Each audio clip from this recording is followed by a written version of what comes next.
இவருங்க ஒரு கதை சொல்கிறேன் பாருங்க. கேரளாவில் ஆலப்புழா அம்பலப்புழான்னு ஒரு இடம் இருக்கா. ஆலப்புழா அம்பலப்புழான்னு ஒரு இடம் இருக்கா.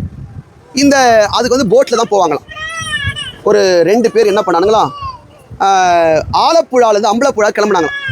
கிளம்பும்போது ஃபுல்லாக 2 பேரும் ஃபுல்லாக தண்ணி அடிச்சிட்டாங்க. நல்லா ஃபுல்லாக குடிச்சிட்டான், வயிறு முட்டை ஃபுல்லாக குடிச்சிட்டான். சரியான போதை 2 பேருக்கும். 2 பேரும் வந்தானுங்க. அவனுக்கு நிற்கிறது ஆலப்புழா. இப்போ எங்கே போகணும்? அம்பலப்புழாவுக்கு போகணும். அதனால் 2 பேரும் போட்டில் ஏறி உட்காந்தாங்க. போட்டில் ஏறி உட்காந்து 2 பேரும் பேசிக்கிறாங்க. நம்ம இப்போது ஆலப்புழா இருக்கோண்டா, அம்பலப்புழாவுக்கு போகணும், கிளம்பலாமாடா? கிளம்பு.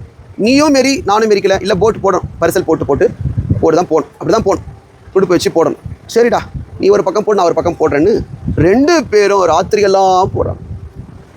2 பேரும் எவ்வளவு பெலன் இருக்கோ போட்டு போட்டு போட்டு போட்டு போட்டு போட்டு போக. நிற்கிறது எங்க? ஆலப்புழா. போக வேண்டியது எங்க? அம்பலப்புழா. ரொம்ப நேரம் நைட்டெல்லாம் போடுறோம், ஃபுல் ஸ்ட்ரென்த்தோட ஃபுல்லாக தண்ணி வச்சுருக்கால போடுறோம். காலையில் விடிஞ்சது 6 மணி ஆச்சு. அப்பா, நைட்டெல்லாம் போட்டில் போட்டு போட்டு போட்டு அம்பலப்புழாவுக்கு வந்துட்டோண்டான்னு திரும்பி பார்த்தா போட் இன்னும் ஆலப்புழாலேயே நிற்கி. என்னடா ஆச்சுன்னு பார்த்தா போட்டில் கட்டின கயிறு கட்டினபடியே இருக்குதான், நகரவே இல்லை. நைட்டெல்லாம் போடுறோம், வேக வேகமாக போயே தீர வேண்டாம், நான் ஓட்டியே தீர வேண்டான்னு ஓட்டினான். காலில் விடிஞ்சு பார்த்தா கட்டின கயிறு கட்டே, கயிறு அவுக்காமல் விட்டுட்டோமேடா. நைட்டெல்லாம் வீணா பிரயாசப்பட்டமேடா. எப்படியாவது நான் அம்பலப்புழாவுக்கு போயிடுவேன் நினச்சேனடா. இனி அங்கேயே தான் நிற்கிற, இன்னும் போகலை.